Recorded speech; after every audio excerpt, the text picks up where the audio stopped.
తెలంగాణ సమాజం ఏండ్ల తరబడి ఎదురు చూస్తున్న కళ నెరవేరింది. టీఎస్పీసీ ఏర్పాటు జరిగింది. 1,00,000 ఉద్యోగాలకు పైగా రాబోతున్నాయి. ఇక తెలంగాణలో ఉన్న నిరుద్యోగులు, తెలంగాణ ఉద్యోగాలు ఆశిస్తున్న వారు చేయాల్సిందల్లా వారికి ఉన్న అర్హతలు ఏమిటి, ఎక్కడెక్కడ ఖాళీలు ఉన్నాయి, ఎంత సమయం తీసుకునే అవకాశం ఉందని భర్తీ చేయడానికి దీనిపైన మనం డిస్కషన్ చేద్దాం. డిస్కషన్లో పాల్గొనేందుకు తెలంగాణ ఉద్యోగుల సంఘ నాయకులు దేవి ప్రసాద్ గారు, విద్యార్థి సంఘ నాయకులు గెల్లు శ్రీనివాస్ యాదవ్ గారు. ఇద్దరు గుడ్ ఈవినింగ్ అండి. సార్ దేవిప్రసాద్ గారు, తెలంగాణ మీరు చేసిన ఉద్యమం ఎంటైర్ మొత్తం ఉద్యమం తీసుకుంటే కనుక 69 కానీ మొన్న జరిగింది మొత్తం తీసుకుంటే అది ఉద్యోగుల కేంద్రంగానే ప్రధానంగా ఉన్నది. ఇవాళ తెలంగాణకు ప్రత్యేకంగా టీఎస్పీసీ ఏర్పడిన సందర్భంగా యాజ్ ఏ ఒక ఉద్యమకారునిగా మీరు ఎట్లా ఫీల్ అవుతున్నారు? ఒక మాట చెప్పిన తర్వాత మిగతా విషయాల్లోకి వెళ్తానండి. ఒక్కటి ముందు 6 దశాబ్దాల జరుగుతున్నటువంటి తెలంగాణ ఉద్యమానికి 3 ట్యాగ్ లైన్లు: నీళ్లు, నిధులు, నియామకాలు. ఒక్క అటెండర్ పోస్టు తమ ప్రాంతానికి, మా ప్రాంతానికి మాకు దక్కదని పాల్వంచలో, కొత్తగూడెంలో రగిలినటువంటి నిప్పురవ్వ 69 ఒక ప్రజా ఉద్యమంగా మార్చింది. ఆ తర్వాత ఫ్రీ జోన్ ఉద్యమం, 600 జీవో, ఇవన్నీ ఉద్యమాల ఫలితంగా తెలంగాణ ఉద్యమంలో 100% ఏ వర్గమైనా తెలంగాణ ఉద్యమంలో పాల్గొన్నదంటే అది ఉద్యోగ వర్గం, విద్యార్థి వర్గం, అంటే మొత్తంగా కూడా ఇన్వాల్వ్ అయినటువంటి చరిత్ర తెలంగాణ ఉద్యమాన్ని. ఈ సందర్భంగా తెలంగాణ పబ్లిక్ సర్వీస్ కమిషన్ ఏర్పాటు అనేటువంటిది ఇవాళ అనేక మంది మా విద్యార్థులు వీరోచితమైనటువంటి పోరాటాలు చేసి, త్యాగాలు చేసి 69లోనేమో మొత్తం అకాడమిక్ ఇయరే పూర్తిగా నష్టపోయినటువంటి సందర్భం. ఈ సందర్భం ఇక్కడికి వచ్చే వరకు కూడా తమ క్యారియర్ అంతా కూడా పక్కకు పెట్టి చాలామంది విశ్లేషకులు దేశవ్యాప్తంగా, ప్రపంచవ్యాప్తంగా ఉందంటే సెల్ఫ్ క్యారియర్జానికి లోబడుతున్నారు విద్యార్థులు అనేటువంటి ఒక నింద బలప్రదంగా వస్తున్నటువంటి సందర్భంలో మా ఉస్మానియా విద్యార్థులు కానీ, మా కాకతీయ విద్యార్థులు కానీ, పాఠశాల విద్యార్థులు కానీ పెద్ద ఎత్తున ఉద్యమాలకు రావడం అనేటువంటిది ఇక్కడ ఉపాధి మాకు దక్కాలనేటువంటిది వచ్చింది. కాబట్టి ఇలా తెలంగాణ పబ్లిక్ సర్వీస్ కమిషన్ ఏర్పాటు అనేటువంటిది మా 6 దశాబ్దాల కళ. ఈ కళను నిజం చేసినటువంటి ఇలా తెలంగాణ ఉద్యమానికి ముందుగా మేము అభినందనలు చెప్తాము. తర్వాత మన గౌరవ ముఖ్యమంత్రి గారు, ఎందుకంటే ఏ రాష్ట్రంలోనూ కూడా ప్రభుత్వ వ్యవస్థను నిర్వీర్యం చేస్తున్నటువంటి పరిస్థితుల నుండి ప్రభుత్వ వ్యవస్థను బలోపేతం చేయాలనేటువంటి శాసనసభలో ప్రకటించి ఇలా పబ్లిక్ సర్వీస్ కమిషన్ ఏర్పాటు చేయడమే కాదు, అందుకు చైర్మన్గా తెలంగాణ ప్రజల ఆకాంక్షలకి నిలువుటద్దంగా నిలిచినటువంటి ఒక ప్రొఫెసర్ను ఈరోజు చైర్మన్గా నియమించడం, సభ్యులు కూడా తెలంగాణ ఉద్యోగ సంఘాల విట్టలను నియమించడం కానీ, మిగతా వాళ్ళని నియమించడం కానీ, ఇది మొత్తం తెలంగాణ సమాజం అంతా కూడా ఇలా హర్షిస్తూ ఉన్నాం. తప్పకుండా ప్రజల ఆకాంక్షల మేరకు చైర్మన్, సభ్యులు పనిచేస్తారనేటువంటి ఒక విశ్వాసం మాకు. శ్రీనివాస్ గారు, నిజంగానే ప్రభుత్వం అనుకున్న లక్ష్యం వైపే, లేదా మీరు ఆశిస్తున్న, విద్యార్థులు నిరుద్యోగులు ఆశిస్తున్న లక్ష్యం వైపే ప్రభుత్వం వెళ్తున్నది అని అనుకోవచ్చండి. ఎందుకంటే ఇలా తెలంగాణ పబ్లిక్ సర్వీస్ కమిషన్ ఏర్పాటు అన్నది నిజంగా దేవిప్రసాద్ గారు అన్నట్టుగా ఇది 6 దశాబ్దాల కళ. గతంలో ఎన్నోసార్లు చాలా అనేకమైన విద్యార్థి సంఘాలు, ఈవెన్ టీఆర్ఎస్ రాజకీయ పార్టీ అయిన టీఆర్ఎస్ పార్టీ కానీ, అదే దాని అనుబంధ విద్యార్థి సంఘం టీఆర్ఎస్ కానీ, మిగతా జేఏసీ నాయకులు చాలా అనేక రకాలుగా వివిధ రంగాల ఉద్యోగ సంఘాలు అందరూ కూడా తెలంగాణకు ప్రత్యేకమైనటువంటి పబ్లిక్ సర్వీస్ కమిషన్ ఏర్పాటు చేయాలని చెప్పి గత ప్రభుత్వంలో, గత సమైక్య రాష్ట్రంలో చాలాసార్లు మేము పోరాటం చేసినాం. తెలంగాణ ప్రాంతానికి సంబంధించిన ప్రజాప్రతినిధులు కలిసి విన్నవించడం, అయినా కూడా వారి యొక్క మా విన్నపాన్ని గత ప్రభుత్వాలు ఎప్పుడూ పట్టించుకోలేదు. మా ప్రాంతానికి చాలా అన్యాయం జరుగుతున్నది, ఉద్యోగ నియామకాల్లో చాలా అన్యాయం జరుగుతుందని చెప్పి ఇంత కోట్లైనా మా శ్రమ వృధా అయింది తప్ప వేరే ఏం లేదు. ఇవాళ స్వరాష్ట్రంలో, ఇవాళ కేసీఆర్ గారి నాయకత్వంలో ఖచ్చితంగా మొదటి అడుగు దీనికి వేయడం అనేది ఖచ్చితంగా ఇవాళ విద్యార్థులందరూ చాలా హర్షిస్తూ ఉన్నారు. ఈ పబ్లిక్ సర్వీస్ కమిషన్ ద్వారా తెలంగాణ నిరుద్యోగ సమస్య పూర్తి స్థాయిలో సమస్యపోయే అవకాశం ఉందని చెప్పి ఇలా విద్యార్థులందరూ భావిస్తూ ఇలా అందరూ తమ లక్ష్యాల మీద ఉద్యోగాలు పొందాలనే ఉద్దేశంతో అందరూ ప్రిపరేషన్లో ఉన్నారు. సార్ దేవిప్రసాద్ గారు, ప్రభుత్వంలో ఇవాళ ఈ తెలంగాణ రాష్ట్ర ప్రభుత్వంలో ఎన్ని ఖాళీలు ఉన్నాయి? ఇప్పటికీ రాష్ట్ర ప్రభుత్వం, గౌరవ ముఖ్యమంత్రి గారు జూన్ 2 తర్వాత అనేక డిపార్ట్మెంట్లను రివ్యూ చేయడం జరిగింది. డిపార్ట్మెంట్లో ఉన్నటువంటి ఖాళీలన్నింటినీ కూడా మొన్న కన్సాలిడేట్ చేసి శాసనసభలో మరి చాలా స్పష్టంగా 1,07,700 ఉద్యోగాలు ఖాళీగా ఉన్నాయని గౌరవ ముఖ్యమంత్రి గారు ప్రకటించడమే కాదు, ఈ 1,07,700 ఉద్యోగాలని మేము భర్తీ చేస్తాం, ఇవాళ ఆ కార్యాలయాల్లో ఖాళీ అయినటువంటి ప్రతి పోస్టును భర్తీ చేస్తామని ప్రకటించినటువంటి మొట్టమొదటి ముఖ్యమంత్రి కేసీఆర్ గారు. ఎందుకంటే మొత్తంగా కూడా దేశవ్యాప్తంగా ఈ నూతన ఆర్థిక విధానాల వల్ల కావచ్చు, గతంలో జీరో బేస్ బడ్జెట్ అని చంద్రబాబు నాయుడు తీసుకొచ్చి 6 నెలలుగా ఒక ఉద్యోగి ఖాళీగా ఉంటే ఆ ఉద్యోగాన్నే రద్దు చేసినటువంటి చరిత్ర నుండి ఇవాళ మొత్తం ఖాళీలను మేము భర్తీ చేస్తాం, ప్రభుత్వ రంగాన్ని బలోపేతం చేస్తామని ఒక సాహసోపేతమైనటువంటి నిర్ణయం. ఇలా ఎందుకంటే ఆర్థికపరమైనటువంటి అనేక ఇబ్బందులు ఇవాళ నూతన ఆర్థిక విధానాల వల్ల కేంద్రం అనుసరిస్తున్నటువంటి అనేక విధానాల వల్ల వస్తున్నటువంటి ఈ నేపథ్యంలో మేము మా శాఖలన్నింటిలో భర్తీ చేస్తామనేటువంటి ఒక సాహసోపేతమైనటువంటి చర్య. నిజంగా ఇవాళ ఇది ఒక రోల్ మోడల్గా మరి అన్ని రాష్ట్రాల్లో కూడా ప్రభుత్వ వ్యవస్థను బలోపేతం చేయడానికి ఇవాళ అన్ని రాష్ట్రాలు కూడా పూనుకోవాల్సినటువంటి అవసరం ఉంది. అయితే ఈ 1,07,000 ఉద్యోగాల్లో ఒక 25 నుంచి 27,000 ఉద్యోగాల వరకు మన కాంట్రాక్ట్ ఉద్యోగులు ఈరోజు రెగ్యులరైజ్ అయ్యేటువంటి అవకాశం ఉంది. కాబట్టి ఒక 80,000 ఉద్యోగాలు అంటే మొత్తం సమాజంలో ఉన్నటువంటి నిరుద్యోగ సమస్యని తెలంగాణ పబ్లిక్ సర్వీస్ కమిషన్ తీర్చలేదు.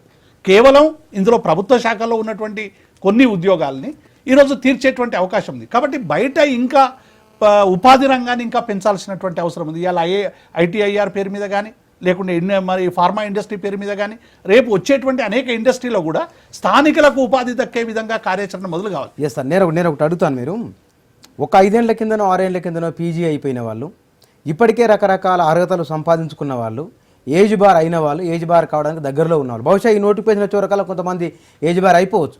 అట్లాంటి వాళ్ళ విషయంలో ఏమన్నా ప్రత్యేక వినతి ఏమైనా చేసే అవకాశం? తప్పకుండా. ఇది గౌరవ ముఖ్యమంత్రి గారికి అనేక విద్యార్థి సంఘాలు, ఉద్యోగ సంఘాలు మేమందరం కూడా రిక్వెస్ట్ చేయడం జరిగింది. ఈ నోటిఫికేషన్లన్నిటికీ కూడా ఏజ్, ఎందుకంటే తెలంగాణ ఉద్యోగం ఒక 4.5 సంవత్సరాలుగా జరిగింది. ఇక్కడ ఒక ప్రత్యేకమైనటువంటి పరిస్థితి. అసలు ఒక దశాబ్ద కాలంగానే రిక్రూట్మెంట్ లేదు. కేవలం చనిపోయిన ఉద్యోగుల పిల్లలకు ఉద్యోగాలు, కానిస్టేబుల్, టీచర్లు తప్ప అసలు ఏ ప్రభుత్వ శాఖలో కూడా సరైనటువంటి ఉద్యోగం. ఇటీవల గ్రూప్ 1, గ్రూప్ 2లో చాలా లిమిటెడ్గా అయినటువంటి సందర్భాలు చూసాం. కాబట్టి వీళ్ళందరికీ కూడా ఒక 5 సంవత్సరాలు ఏజ్ ఎగ్జామ్షన్ ఇవ్వాలనేటువంటి డిమాండ్ కూడా మేము గౌరవ ముఖ్యమంత్రి చెప్పాం. గౌరవ ముఖ్యమంత్రి గారు చాలా సానుకూలంగా స్పందించి ఈ నోటిఫికేషన్లకు పరిమితమై 5 సంవత్సరాలు ఎగ్జామ్షన్ ఇస్తామని కూడా వారు హామీ ఇవ్వడం జరిగింది. కాబట్టి ఇవాళ నిరుద్యోగం యువకులు అందరూ కూడా, ఎందుకంటే గతంలో టాలెంట్ ఉన్నప్పటికీ కూడా తెలంగాణ బిడ్డలకు ఎల్లయ్య మల్లయ్య అంటే ఉద్యోగాలు రాని పరిస్థితి పబ్లిక్ సర్వీస్ కమిషన్లో. ఆ రోజు కడపలో ఒక సెంటర్లో ఎగ్జామ్ రాసినటువంటి 62 మందికి కూడా ఒకే సెంటర్లో ఉన్న వాళ్ళందరికీ ఉద్యోగాలు ఇచ్చినటువంటి చరిత్ర ఆంధ్రప్రదేశ్ పబ్లిక్ సర్వీస్ కమిషన్. మా కరీంనగర్ బిడ్డకు 350 రిటర్న్ టెస్ట్లో వచ్చిన ఇంటర్వ్యూలలో 10 మార్కులు వేసి 320 వచ్చినటువంటి వాళ్ళకు 20 మార్కులు వేసినటువంటి చరిత్ర. దాంతో ఇవాళ డిఎస్పీ కావాల్సినటువంటి వాళ్ళు, ఆర్డీఓ కావాల్సినటువంటి, కేవలం ఎండిఓలు కానీ మిగిలిపోయినటువంటి ఒక దుర్లభ చరిత్ర ఆంధ్రప్రదేశ్ పబ్లిక్ సర్వీస్ కమిషన్. ఇదే కమిషన్ ముందు ఇవాళ నియామకమైనటువంటి విట్టెలు కానీ, మేము కానీ, ఇవాళ గౌరవ పార్లమెంట్ సభ్యులు బాల్కా సుమన్ కానీ, పిడమర్తి రావు కానీ అనేక మంది విద్యార్థి సంఘాలు, ఒక వీళ్ళే కాదు అనేక విద్యార్థి సంఘాలు అక్కడ ధర్నా చేసి ఈ ఆంధ్ర ఆధిపత్య అహంకారాన్ని బద్దలు కొడితే తప్ప మాకు ఉద్యోగాలు రావాలని ఒక తీవ్రమైనటువంటి నిరసన అదే పబ్లిక్ సర్వీస్ కమిషన్ ముందు జరిగింది. అదే పబ్లిక్ సర్వీస్ కమిషన్లో ఈ ఆధిపత్య అహంకారాన్ని బద్దలు కొడుతూ ఇవాళ మా గౌరవ చైర్మన్ ఇలా ప్రమాణ స్వీకారం చేయడం అనేటువంటిది ఇది మొత్తం తెలంగాణ జాతి హర్షిస్తూ ఉంది. శ్రీను గారు, చాలామంది విశ్వవిద్యాలయాల కేంద్రంగా ఉన్న వాళ్ళు కానీ లేకపోతే కనుక బయట ఉన్న వారి విషయంలో ఇందాక దేవిప్రసాద్ గారు అన్నారు, ప్రభుత్వ ఉద్యోగాలంటే 2 టీచరు లేదా పోలీసు, ఈ 2గానే ఉన్నది. కానీ మిగతా ఏజ్ బార్ అయిన విషయంలో ప్రభుత్వం కనుక కొంత మీ వైపు నుంచి ఇంకొక విమర్శ కూడా లేదా ఒక ఆరోపణ ఉంది, అందరినీ ఎగ్జామ్ ద్వారానే తీసుకోవాలి మిగతా వారి కాంట్రాక్ట్ వారి విషయంలో అని అంటున్నారు కదా. బహుశా అది గవర్నమెంట్ ఒక పాలసీ తీసుకున్నది కాబట్టి, అంటే విద్యార్థులుగా మీరు ఎట్లా అర్థం చేసుకుంటారు దాన్ని? అంటే ఉద్యోగులను క్రమబద్ధీకరించొద్దని కొంతమంది విశ్వవిద్యాలయాలు కూడా అక్కడక్కడ కానీ ఒక చర్చ అనేది జరుగుతున్నది వాస్తవమే. అయితే అందులో వాళ్ళకు కూడా క్లారిటీ ఉంది. ఎవరైతే ఈ ఉద్యోగులను క్రమబద్ధీకరించాలని చెప్పి కొట్లాడుతున్న వాళ్ళు వాళ్ళ కార్యపత్రంలో వాళ్ళు స్పష్టంగా వాళ్ళు పేర్కొనడం జరిగింది. ఏంటంటే కింది స్థాయి ఉద్యోగాల్లో మమ్మల్ని పర్మనెంట్ చేస్తాం, మాకు ఎలాంటి అభ్యర్థన చెప్పని వాళ్ళే చెప్తున్నారు. కానీ కొంతమంది కావాలని వివిధ రాజకీయ పక్షాలు, వివిధ విద్యార్థి సంఘాలు వాళ్ళే గతంలో క్రమబద్ధీకరణ మీ అనుకూలం అని చెప్పిన వాళ్ళే ఇవాళ రాజకీయ లబ్ధి కోసమని ఈ ప్రభుత్వంలో ఒక నిరుద్యోగుల మధ్య ఒక గందరగోళాన్ని క్రియేట్ చేయాలనే ఉద్దేశంతో వాళ్ళని క్రమబద్ధీకరించదని చెప్పి ఒక అయోమయాన్ని ఒక స్పష్టత ఇవ్వకుండా కొంతమంది ఆందోళన చేస్తున్నారు. అయినప్పటికీ ఇప్పుడిప్పుడు ఆ సమస్య అనేది సర్దుమనింది. విద్యార్థులందరూ చాలా ఆశావాద దృక్పథం వాళ్ళు ఆలోచిస్తూ ఉన్నారు. ఎందుకంటే గత 15 సంవత్సరాలుగా దాదాపు ఈ రాష్ట్రం సమైక్య రాష్ట్రంలో ఒక్క నోటిఫికేషన్ కూడా లేదు. ఒక చంద్రబాబు నాయుడు కాలంలో డిఎస్సీలు, పోలీసు రిక్రూట్మెంట్లు తప్ప ఒక 2 డిఎస్సీలు, గత 10 ఏళ్ల కాలంలో 2 డిఎస్సీలు, 4 పోలీసు రిక్రూట్మెంట్లు తప్ప మిగతా శాఖలో లేదు. అట్లాంటి వాటికి మీరు ఇచ్చే స్పష్టత ఏంది? వాళ్ళకు వాళ్ళ యొక్క రిజర్వ్ రోస్టర్ పాయింట్ అన్ని పాటిస్తూ క్రమబద్ధీకరించే అవకాశం ఇలా ప్రభుత్వం తీసుకున్నది. దానికోసమని చీఫ్ సెక్రటరీ గారి ఆధ్వర్యంలో ఒక కమిటీ కూడా వేయడం జరిగింది. ఆ కమిటీ ఇచ్చిన రిపోర్ట్ తర్వాత ప్రభుత్వం నిర్ణయం తీసుకునే అవకాశం ఉంటుంది. సార్, ఇందాక మీరు ఒక మాట అన్నారు, గతంలో జరిగిన ఏపీపీఎస్సీ ఆధ్వర్యంలో జరిగిందని తెలంగాణ వారికి అన్యాయం జరిగింది ఎలిజిబిలిటీ ఉన్నప్పటికీ కూడా. ఇది మనం ఒక 10 ఏళ్ల కింద జరిగిన రిక్రూట్మెంట్లలో అనుకుందాం ఉదాహరణకు. అట్లా అన్యాయం జరిగిన వారికి లేదా ఇంకే రూపంలో అన్యాయం జరిగిన వారికి ఈసారి మన ప్రభుత్వంలో మన కమిషన్ ఆధ్వర్యంలో ఏమైనా మేలు జరిగేది అట్లాంటిది ఏమైనా ఆలోచన మీరేమైనా చేస్తారా? అంటే గతంలో జరిగినటువంటి వాటిని తిరగదోడేటువంటి అవకాశం ఇప్పుడు లేదు. ఎందుకంటే ఆ రిక్రూట్మెంట్ జరిగిపోయింది, క్యాడరు స్ట్రెంత్ అవి ఫిక్స్ అయిపోయింది, ఇక విభజన అయిపోతూ ఉంది, ఎక్కడ క్యాడర్ అక్కడ సెటిల్ అయ్యేటువంటి అవకాశం వచ్చింది. కాబట్టి భవిష్యత్తులో అటువంటి ఇబ్బందులు కలగకుండా, ఎందుకంటే గతంలో ఉన్నటువంటి అనేక చేదు అనుభవాల్ని ఇవాళ పబ్లిక్ సర్వీస్ కమిషన్ సభ్యులందరూ కూడా ఎట్లా మీడియా ముందు దొరికినో మనం చాలామందిని చూసినాం. అమ్మాయిలతో దొరికినటువంటి వాళ్ళు కొందరు, డబ్బులతో కొందరు దొరికినటువంటి వాళ్ళు కొందరు. అసలు మొత్తం పబ్లిక్ సర్వీస్ కమిషన్ అంటే ఒక రకమైన మా నోటితో మేము అనలేని పదాలకి ఒక చిరునామాగా మారినటువంటి నేపథ్యం. అందుకే ఇవాళ మేము చాలా స్పష్టంగా తెలంగాణ పబ్లిక్ సర్వీస్ కమిషన్ అనేటువంటిది ఒక రోల్ మోడల్గా ఉండాలి. అన్ని పబ్లిక్ సర్వీస్ కమిషన్లో కంటే ఇక్కడ ఆదర్శవంతమైనటువంటి ఒక పరిపాలన కొనసాగే విధంగా, అందుకే ఇలా గంటా చక్రపాణి మీద ఆ బాధ్యత ముఖ్యమంత్రి గారు పెట్టారని మేము అనుకుంటా ఉన్నాం. ఎందుకంటే అనేక సామాజిక ఉద్యమాల నేపథ్యం కానీ, అనేక సామాజిక రుగ్మతలకి ఒక డాక్టర్గా పనిచేసినటువంటి చక్రపాణి గారు ఇలా తప్పకుండా దీన్ని గత చేదనుభవాలన్నింటినీ కూడా ఇలా సరి చేసుకొని మొత్తం తెలంగాణ ప్రజల ఆకాంక్షలకు నిలువుటద్దంగా నిలవాలి. అంటే రాజకీయాలు జోక్యం లేకుండా ఇవాళ ఏదో టీఆర్ఎస్ పార్టీ అధికారంలోకి వచ్చిందంటే మొత్తం టీఆర్ఎస్ కార్యకర్తలకే 70,000 ఉద్యోగాలు రావు, వచ్చే అవకాశమే లేదు. కాబట్టి ఇవాళ ఒక పారదర్శకంగా ఉండాలి. టాలెంట్ ఉన్నటువంటి విద్యార్థికి తప్పకుండా తగిన స్థానం దక్కాలి. ఏ సామాజిక వర్గానికి కూడా అన్యాయం జరగకుండా రోస్టర్ రిజర్వేషన్ పాటించాలనేటువంటిది ఇవాళ పబ్లిక్ సర్వీస్ కమిషన్ మీద గంపెడంత ఆశతో విద్యార్థులు ఉన్నారు. తప్పకుండా అట్లా చెయ్యాలి. చేస్తే తప్ప ఇలా పదవులకు సార్థకమయ్యేటువంటి అవకాశం లేదు. అలాగే ఈ కాంట్రాక్ట్ ఉద్యోగుల రెగ్యులరేషన్ కూడా ఇంతకుముందు శ్రీను అన్నట్టు ఇలా కాంట్రాక్ట్ ఉద్యోగులు చాలా స్పష్టంగా చెప్తారు, కింది తరగతి ఉద్యోగుల రెగ్యులరేషన్లో మాకు ఎటువంటి అభ్యంతరం లేదు, కానీ కొన్ని పోస్టుల పట్ల మాకు అభ్యంతరం ఉందంటా ఉన్నారు.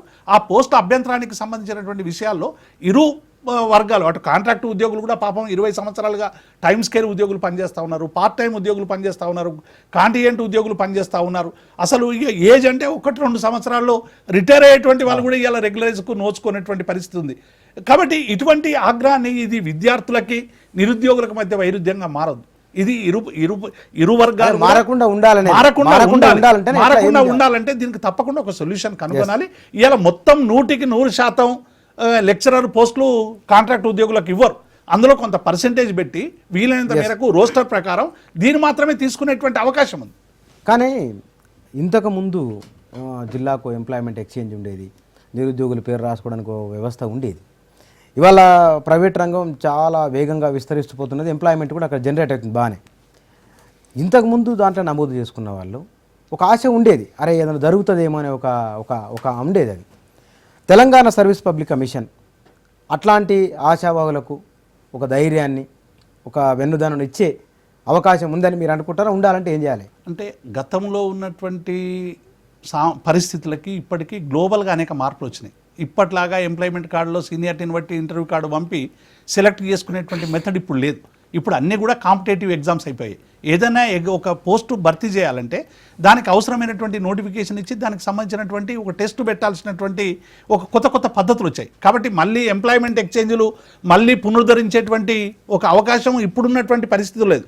కానీ ఆ ఎంప్లాయ్మెంట్ ఎక్స్చేంజ్లు అన్నీ కూడా ఇలా కేవలం ప్రభుత్వ ఉద్యోగాలకు సంబంధించిన ఎంప్లాయ్మెంట్ ఎక్స్చేంజ్లు కాకుండా ఇలా అనేక ఆన్సిలరీ ఇండస్ట్రీస్ వస్తూ ఉన్నాయి. ఫార్మా రంగానికి సంబంధించి కానీ, లేకుంటే ఇలా బయట దేశాల్లో పనిచేసేటువంటి, ఇప్పుడు ఏమైపోయిందంటే బయట దుబాయ్ కానీ ఖతర్ కానీ పనిచేసేటువంటి వాళ్ళకి దొంగ వీసాలు ఇచ్చి అక్కడ పంపించే వాళ్ళందరినీ కూడా జైల్లో పెట్టిస్తూ ఉన్నారు. కాబట్టి ఇలా ప్రభుత్వం ఆ బాధ్యత తీసుకొని పలానా ఖతర్లో ఇన్ని పోస్టులు ఉన్నాయని ఇక్కడి నుంచే పంపించేటువంటి కార్యక్రమం ఇలా ఎంప్లాయ్మెంట్ ద్వారా చేస్తూ ఉన్నది. కాబట్టి ఇవన్నీ కూడా గతంలో ఉన్నాయి, కానీ ఆచరణలో పకడ్బందీగా అమలు కావాలంటే తెలంగాణ ప్రభుత్వం అటువంటి చొరవకి ముందుకు పోవాల్సినటువంటి అవసరం ఉంది. తప్పకుండా ఎంప్లాయ్మెంట్ ఎక్స్చేంజీలని ఇంకొక రకమైనటువంటి ఫామ్లో ఇవాళ ఉపయోగించుకోవాల్సినటువంటి అవసరం ఉంది. ప్రైవేట్ రంగంలో ఉద్యోగాలున్నా కల్పించే ఒక వ్యవస్థగా ఉండాలంటారు? తప్పకుండా. ఎందుకంటే ఇవాళ ఇక్కడ అనేక ఇండస్ట్రీలు ఏర్పాటు చేసి ఈ ప్రాంతంలో ఎవరికి కూడా నౌకలు లేని ఒక ఇండస్ట్రీకి పోతే నువ్వు తెలంగాణ అంటే అసలు ఆ గేట్లోకి ఎంటర్ కానటువంటి సామ్రాజ్యాలు నిర్మించుకున్నటువంటి సీమాంధ్ర చరిత్రలు చూసినాం. కాబట్టి ఆ గేట్లను ఇలా బద్దలు కొట్టి తెలంగాణ ప్రాంతానికి సంబంధించినటువంటి నిరుద్యోగులకి ఈ ప్రాంతంలో పెట్టినటువంటి ఇండస్ట్రీలో స్కిల్డ్ ఉద్యోగాలన్నీ కూడా రావాల్సినటువంటి అవసరం. దీంట్లో శ్రీను గారు ఇంకేమన్నా మినహాయింపులు కానీ ఇంకేమన్నా సంస్కరణలు కానీ ఉంటే ఇవాళ కొత్తగా ఉద్యోగాల కోసం అర్హత సంపాదిస్తున్నవారు ఈ పాటికే సంపాదించిన వారి విషయంలో ఎలాంటి మినహాయింపులు, ఎలాంటి రాయితీలు ఇస్తే బాగుంటుంది అనుకుంటున్నారు? అంటే ప్రభుత్వ ఉద్యోగాలకు సంబంధించిన వరకు అంటే ఈ గడిచిన ఇన్ని సంవత్సరాలుగా నిరుద్యోగులు నష్టపోవడం జరిగింది కాబట్టి ప్రభుత్వం దానికి ఒక పాజిటివ్ కోణంలో ఆలోచించి ఒక 5 సంవత్సరాల ఎగ్జామ్షన్ ఇస్తామని చెప్పి గౌరవ ముఖ్యమంత్రి కేసీఆర్ గారు ప్రకటించడం జరిగింది. దీనివల్ల చాలామందికి ఒక రకమైన ఒక ఆశావాద దృక్పథం, మా ఏజ్ అయిపోయింది అనే వారికి అరే మనం కూడా ఇప్పుడు మళ్ళీ చదువుకోవచ్చు, ప్రభుత్వ ఉద్యాన్ని సంబంధించిన ఒక ఆలోచన ఇవాళ వారిపైన ఉంది. అదేవిధంగా ఇవాళ ప్రైవేట్ రంగం కూడా ఇలా విస్తరిస్తున్న తరంలో చాలామంది విద్యార్థులు కూడా నిరుద్యోగులు ప్రైవేట్ రంగం వైపు కూడా అడుగులు వేస్తూ ఉన్నారు. ప్రభుత్వం చొరవ తీసుకుని మెదకులో జాతీయ ఉత్పాదక మండలిని పెట్టుబడుల ఉత్పాదక మండలిని ఏర్పాటు చేసి దాని ద్వారా దాదాపు 7 లక్షల మంది నిరుద్యోగులకు ఉద్యోగాల అవకాశాలు లభించే అవకాశం ఉన్నది. ఇట్లా ప్రైవేట్ రంగంలో ఐటీఐఆర్ ప్రాజెక్టు ద్వారా లక్షల మందికి ఉద్యోగాలు ఇట్లా లభించే అవకాశం ఉంది. కాబట్టి విద్యార్థులు కూడా ఇవాళ ప్రభుత్వ రంగం మీద డిపెండ్ కాకుండా ప్రైవేటు రంగం పైన కూడా ఇవాళ వాళ్ళు అడుగులు వేస్తూ ఉన్నారు. ప్రభుత్వం మరి ఇంకొక విధంగా ఆలోచించి ఏం చేసిందంటే ఇప్పుడున్న ప్రభుత్వం, గత ప్రభుత్వాలు ఏ ప్రభుత్వం కూడా చేయలేదు. ఈ ప్రభుత్వం ఏం చేసిందంటే ఎస్సీ ఎస్టీ ఇంజనీర్లకు, ఎస్సీ బీటెక్ కంప్లీట్ అయిన వాళ్ళకు ట్రైనింగ్ ప్రోగ్రామ్ ఇచ్చి వాళ్ళను మళ్ళీ ప్రైవేట్ రంగంలో ఒక క్యాంపస్ ఇంటర్వ్యూలో సెలెక్ట్ అయ్యే విధంగా ప్రభుత్వం చొరవ తీసుకోవడం నిజంగా మీరు ప్రభుత్వ ఉద్యోగం తీసుకుంటారా, ప్రైవేట్ ఉద్యోగానికి వెళ్తారా? అవకాశాన్ని బట్టి ఎటు ఎక్కువ జీతాలు ఉంటాయి కానీ అదే ఎక్కడ సెక్యూరిటీ అనుకుంటే అటు వెళ్ళిపోతామండి. సహజం కదండి. గతంలో ప్రభుత్వ ఉద్యోగం అంటే గత 30-35 సంవత్సరాలు సర్వీస్ చేసిన తర్వాత ఒక పెన్షన్ హక్కు ఉంటుంది అనేటువంటిది ఒకటి ఉండే. 2009 తర్వాత ఈ రాష్ట్రంలో పనిచేస్తున్నటువంటి ఏ ఉద్యోగికి పెన్షన్ హక్కు లేదు. కాబట్టి ఇలా ప్రైవేట్ రంగానికి ప్రభుత్వ రంగానికి తేడా కూడా ఏం లేదు. కాబట్టి ఇలా ఇప్పుడు ప్రభుత్వ ఉద్యోగంలో ప్రైవేట్ రంగంలో ఇలా చాలామంది 100% యువకులందరూ కూడా ప్రైవేట్ రంగంలోనే పనిచేస్తూ ఉన్నారు. ప్రభుత్వ శాఖలో 0.5% మాత్రమే అవకాశాలు ఉన్నాయి. 99.5% బయట ఇండస్ట్రీలో చూసుకోవాలి. కాబట్టి ప్రభుత్వ ఉద్యోగం వచ్చినటువంటి వాళ్ళు ప్రభుత్వ ఉద్యోగం చేస్తారు, మిగతా వాళ్ళందరూ కూడా ప్రైవేట్కి వెళ్ళాల్సిందే, ఇంకో ఆల్టర్నేట్ లేనే లేదు. కాబట్టి ఇలా ప్రైవేట్ రంగాన్ని ఇలా ఉపాధిని పెంచాల్సినటువంటి అవసరం ఉంది. అనేక రంగాల్ని ఇలా విస్తరించాలి. ఇక్కడ అనేక రంగాల్లో ఉపాధి కలగాలి. ఉపాధిలో స్థానికులకు రిజర్వేషన్ ఉండే విధంగా కూడా చర్యలు తీసుకోవాల్సినటువంటి అవసరం. కానీ ఒక చర్చ కూడా బయట బాగా జరుగుతుంది. బహుశా మంత్రి కూడా ఎవరు అన్నట్టుంది, ఇది స్కిల్ లేని వాళ్ళకు కూడా ఒక శిక్షణ ఇస్తామని అన్నారు ప్రైవేట్ రంగంలో వస్తున్న ఉద్యోగాల కోసం. అట్లాంటి ఒక అంశం ఏదైనా మళ్ళీ మీరు ఒకసారి గుర్తు చేస్తారు? అట్లాంటివి ఇప్పుడు ఐటీఐఆర్ మన ఐటీ శాఖ మంత్రులు కేటీఆర్ గారు ఈరోజు అనేక మంది లక్షల మంది ఇంజనీరింగ్ విద్యార్థులు రోడ్ల మీద వస్తూ ఉన్నారు. అందులో కనీసం 10% కూడా సరైనటువంటి ప్లేస్మెంట్ లేనటువంటి పరిస్థితి. తల్లిదండ్రులు ఏమో ఉన్నాయని అమ్ముకొని చదివిపించి ఇలా బీటెక్ అని చెప్తే 6,000-5,000కు ఉద్యోగాలు చేస్తున్నటువంటి వాళ్ళని అనేక మంది చూస్తారు. సరైనటువంటి ఇన్ఫ్రాస్ట్రక్చర్ లేదు, సరైనటువంటి ఫ్యాకల్టీ లేదు. కేవలం ఇంజనీర్లను సర్టిఫికేట్లు ఇచ్చి గాలికి వదిలేసే విధంగా ప్రయత్నం చేస్తూ ఉంటారు. కాబట్టి ఇలా కాలేజీలకి ఒక యాన్సిలరీగా ఇండస్ట్రీస్ని డెవలప్ చేయాలి, వీళ్ళకు సరైనటువంటి శిక్షణ ఇవ్వాలి. వచ్చిన తర్వాత మనం స్పోకెన్ ఇంగ్లీష్లో కానీ లేకుంటే కమ్యూనికేషన్ స్కిల్లో కానీ వీళ్ళు చాలా వెనుకబడిపోతూ ఉన్నారు. కాబట్టి వీటి అన్నింటినీ కూడా ఈ గ్యాప్ రాకుండా విద్యార్థుల్ని ఒక నాణ్యమైనటువంటి విద్యార్థులుగా తెలంగాణ ప్రభుత్వం తీర్చిదిద్దాలని రాజీవ్ నాలెడ్జ్ అని గతంలో పెట్టారు, అది పనిచేయలేదు. ఇప్పుడు ఐటీ మంత్రి కేటీఆర్ గారు ప్రత్యేకమైనటువంటి చొరవ తీసుకొని ఇటువంటి పెట్టి మనం అటువంటి ఇంజనీర్లను ఉత్పత్తి చేయాలనేటువంటి ఒక లక్ష్యం ముందుకొచ్చింది. తప్పకుండా అది చాలా మంచి ఫలితాలను ఇస్తుంది. కానీ ఇంత ఉద్యోగాలు 1,07,000 ఉద్యోగాలు అన్నారు కదా, కమిషన్గా కొంత ఎక్కువనే చెప్పినట్టుంది. ఇన్ని ఉద్యోగాలు భర్తీ చేయడానికి ఎంత సమయం పట్టవచ్చు? అంటే ఇందులో రకరకాల ఉద్యోగాలు ఉంటాయి.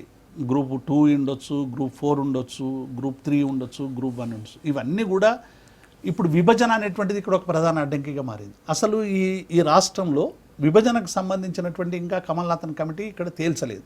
ఆంధ్ర ఉద్యోగులు ఎందరు వస్తారు 18F ద్వారా, మనము నింపుకునే అవకాశం మనకు ఉంటుందా లేదా అనేటువంటిది ఒక ప్రశ్నార్థకం తయారైంది. కాబట్టి 20-25 ఉద్యోగాలకు దగ్గర ఒక సందిగ్ధం ఏర్పడింది. అలాగే మల్టీ జోనల్ జిల్లాల్లో కూడా 20-30-40%లో ఉన్నటువంటి స్థానికేతరులందరినీ కూడా ఇక్కడి నుంచి పంపించాలనే ఒక డిమాండ్ చాలా బలంగా కొనసాగుతాం. అట్లా ఒక 70,000 ఉద్యోగాలు ఇంకా తెలంగాణ యువతకి వచ్చేటువంటి అవకాశం. అంటే నాకు మళ్ళీ క్లారిటీ ఇవ్వాలి, మీరు అసెంబ్లీలో చెప్పిన 1,07,000 ఉద్యోగాలు కాక అదనంగా ఒక 70,000 అదనంగా 70,000 1,07,000 ఉద్యోగాలు అనేది ఏంటంటే ఇలా ప్రభుత్వం ఇచ్చినటువంటి లెక్కలు ఏంటంటే ఇన్ని శాంక్షన్ పోస్టులు, ఇన్ని పనిచేస్తూ ఉన్నారు, వర్కింగ్ స్ట్రెంత్ ఇన్ని ఖాళీలు ఉన్నాయని ప్రభుత్వం ప్రకటించింది. కానీ ఇక్కడ అక్రమంగా నియామకమైనటువంటి వాళ్ళు అనేక మంది ఉన్నారని మేము ఉద్యోగ సంఘాలుగా అనేక సందర్భాల్లో చెప్పి చూపించాం. 1,90,000 ఉద్యోగాలు ఇవన్నీ కూడా ఈ విభజనకు సంబంధించింది అయిపోతే 1,07,000 ఉద్యోగాలు జిల్లాలో ఉన్నాయి, స్టేట్ అవేగా రిక్రూట్మెంట్కి పోవచ్చు. కాబట్టి రాష్ట్ర ప్రభుత్వం ఒక 3 నెలలు, అందుకే గౌరవ ముఖ్యమంత్రి గారు శాసనసభలో చాలా స్పష్టంగా ప్రకటించారు, 4-5 నెలల్లో ఈ నియామకాలన్నీ కూడా పూర్తి అవుతాయి. తప్పకుండా ఈ వేకెన్సీస్ వైజ్గా డిపార్ట్మెంట్ వేకెన్సీస్ పబ్లిష్ చేయాలి. పబ్లిష్ చేసిన తర్వాత ఎగ్జామ్ పెట్టాలి, కండక్ట్ చేయాలి, మినిమం ఒక 3 నెలలు తీసుకుంటుంది. అయితే గతంలో ఉన్నటువంటి అనేక రూల్స్ను కూడా కొంత సవరణ చేయాల్సినటువంటి అవసరం కూడా పబ్లిక్ సర్వీస్ కమిషన్లో ఉంటుంది. కాబట్టి ఇవన్నీ కార్యాచరణ అయ్యే వరకు బహుశా ఏప్రిల్ మేలో ఈ నియామకాలకు సంబంధించి 2015వ సంవత్సరంలో తెలంగాణ నిరుద్యోగులకు ఉద్యోగం ఆలోచించే వారికి అద్భుతమైన సంవత్సరం అనుకోవచ్చా? అద్భుతమైన సంవత్సరం అనుకోవచ్చు, అంది వచ్చే అవకాశాలు అనుకోవచ్చు. నేను అందుకే చెప్తున్నా, ఒక పబ్లిక్ సర్వీస్ కమిషనే మొత్తం తెలంగాణ ఉపాధికి హోల్ కాదు, అది కేవలం పార్ట్ మాత్రమే. ప్రభుత్వ ఉద్యోగాలకి పోటీ పరిధిలో ఉన్న ఉద్యోగాల మేరకు చాలా తక్కువ కదా, అవి చాలా పర్సెంటేజ్ తక్కువ. ఇంకా మనం పెంచాల్సింది బయట రంగంలో పెంచాల్సినటువంటి అవసరం ఉంది. అందుకే ఆ ఇండస్ట్రియలిస్ట్తో మాట్లాడుతూ ఉన్నారు. అవి ఇప్పుడు కొత్తగా వచ్చేటువంటి ఇండస్ట్రీస్ రంగంలో ఈ స్థానికులకు ఇవ్వాలి అనేటువంటి డిమాండ్తో కూడా ముందుకు పోతా ఉన్నారు. కాబట్టి ఇక్కడ 70,000 వస్తే మనం ఇంకా ఒక 2-3 లక్షలు బయట పెంచుకోవాల్సినటువంటి అవసరం ఉంది. మీరు అంటే 2015లో ఈ పబ్లిక్ సర్వీస్ కమిషన్ వేసే ఉద్యోగాలు నిజంగానే పరిమితంగానే ఉంటాయి. మిగతా ఉద్యోగాలను కొంత గడువు తీసుకుంటే ఆ గడువును సమయాన్ని అర్థం చేసుకోవాలి. యువకులు అంటే అర్థం చేసుకోవాలి, ఉద్యోగాలు ఆశిస్తున్న వారంటే ఏం చెప్తారు వాళ్ళకి? అంటే ఇప్పుడు ఫస్ట్ అయితే కమలనాథన్ కమిటీ నివేదికలు రిపోర్ట్ ఇవన్నీ వచ్చిన తర్వాత ఎన్ని ఉద్యోగాలు మిగులుతాయి, ఇంకా అదనంగా ఇంకెన్ని అవకాశాలు వస్తాయనే దాని మీద ఒక స్పష్టత రావాల్సిన అవసరం ఉంది. ఆ స్పష్టత వచ్చినాక దాన్ని బట్టే నిరుద్యోగులు ఆలోచించుకునే అవకాశం ఉంటుంది. దేవిప్రసాద్ గారు, ఇప్పుడున్న ఉద్యోగులకు ఇస్తున్న బడ్జెట్ ఉద్యోగాలు, మొన్న బడ్జెట్ చూస్తే కొంత ఏదైనా ఆశ్చర్యకరమైన బడ్జెట్, అది ప్రణాళికేతర వ్యయంలో పోటాపోటీ ఉంది. కానీ అదనంగా వీళ్ళు వచ్చిన ఉద్యోగాలు ఒక 2 ఏళ్ళ జమ అయిన అనుకుందాం, ప్రభుత్వం పైన అదనంగా భారం ఎంత ఉండొచ్చు, తట్టుకోగలమా మనము? డెఫినెట్గా అంటే ప్రభుత్వం తట్టుకోకపోవడానికి లేదు. అంటే రాష్ట్ర బడ్జెట్లో ఇవాళ దాదాపుగా అన్ని రాష్ట్రాలు, మన భారతదేశంలో ఉన్నటువంటి అన్ని రాష్ట్రాలు చూసుకున్నా 30-35% ఉద్యోగులు జీతభత్యాల మీద పెట్టారు. అంటే కేంద్రం ఇది జీతభత్యాలకు పెద్దగా ఇచ్చేటువంటి అవకాశం లేదు. కాబట్టి ఇక్కడ అవసరాలు ఎక్కువగా ఉన్నాయి, అంతటా అదే పరిస్థితి. ఇక్కడ అవకాశాలు ఎక్కువ ఉన్నాయి కాబట్టి ఇక్కడ ప్రజలకి ఆకాంక్షలు కూడా ఎక్కువ ఉన్నాయి. ఇవాళ కొత్త దళితులకు 3 ఎకరాల భూమి కానీ, కళ్యాణ లక్ష్మి కానీ, ఇటువంటి అన్ని స్కీమ్స్ను కూడా ఇంప్లిమెంట్ చేయాలంటే ప్రభుత్వ వ్యవస్థను బలోపేతం చేయాల్సినటువంటి అవసరం కూడా ఉంటుంది. ఫాస్ట్ పథకమైనా తప్పకుండా దానికి అవసరమైనటువంటి రిసోర్స్ని కూడా ఇవాళ మనం పెంచుకోవాల్సినటువంటి అవసరం ఉంది. ఇవాళ గ్రౌండ్లో ఉన్నటువంటి రియాలిటీకి రెవెన్యూకి చాలా గ్యాప్ ఉంది. ఈ గ్యాప్ను కూడా ఫిలప్ చేయాలి. గతంలో చాలా మందికి ఇష్టం వచ్చినట్టు కోట్ల కొలది రూపాయలు ఎగ్జంప్షన్స్ ఇచ్చేసి రైస్ మిల్లర్లకు ఎవరికి పడితే వాళ్ళకు ఇష్టం వచ్చినట్టుగా ఇచ్చేసి ఖజానాకి సంక్షేమ పథకాలకి రావాల్సినటువంటి వాటా రాకుండా గ్యాప్ జరిగింది. ఆ గ్యాప్ను కూడా ఇవాళ ఫిలప్ చేసుకోవాల్సినటువంటి అవసరం ఉంది. అందు గురించి రెవెన్యూ పెరుగుతుంది. అంటే ఒక 2 మనుషులుంటే ఆ మనుషులకు తగ్గ జీతం వాళ్ళే సంపాదించుకుంటారు. ఎందుకంటే వాటికి సంబంధించినటువంటి రిసోర్స్ను వాళ్ళు వెతుకుతారు. కాబట్టి తప్పకుండా ఇక్కడ లోటు ఉండదు, ఇక్కడ స్పేస్ ఉంది, ఇక్కడ అవసరాలు ఉన్నాయి. అన్నిటికంటే ఎక్కువ ప్రభుత్వ రంగాన్ని కమర్షియల్తో పోల్చొద్దు. ఇది 10 రూపాయలు పెడితే మనకు 11 వస్తుందా లేదనేది వ్యాపారమైంది కాదు. ఇది ప్రజలకు అవసరమయ్యేటువంటి మౌలిక సౌకర్యాలు అందించేటువంటి ఒక ప్రభుత్వ కార్యక్రమం. ఫండమెంటల్గా రాజ్యాంగంలో ఇచ్చినటువంటి హామీలను అమలు చేసేటువంటి ఒక యంత్రాంగం.